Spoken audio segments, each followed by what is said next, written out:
OS Studios itself is a creative agency, and what we really specialize in doing is bringing brands into the world of gaming and esports. Our team is incredibly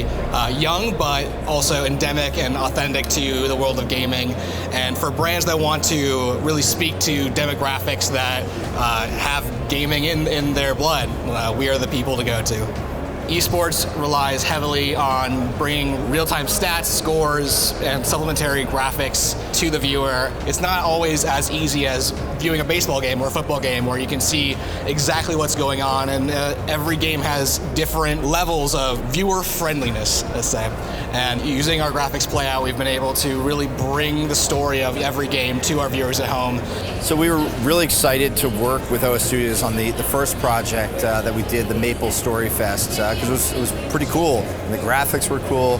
but it was a really short turnaround. So I think that was a bit of a challenge that we had to work through, but their team provided 3D models that we needed, and then we were able to bring them into Unreal, bring them into the VStar engine, and get everything working quickly. So it was a short turnaround, but I think it turned out really well. The process of bringing out our visuals from Cinema 4D into the VSAR was relatively painless. That was just a very interesting part of the collaborative process with you guys as well,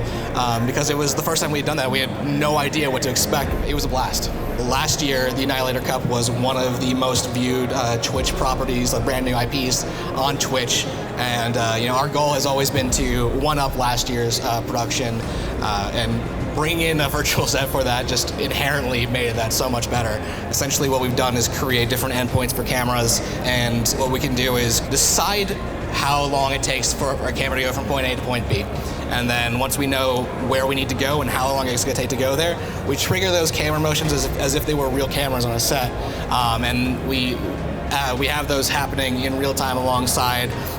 any sort of like switcher-based transitions, and we use them to really tell our stories more effectively, to indicate to our audiences like we're going someplace new, we're going someplace far away, and those camera pushes and moves, they both allow us to create an environment that breathes, that feels alive, but also allows us to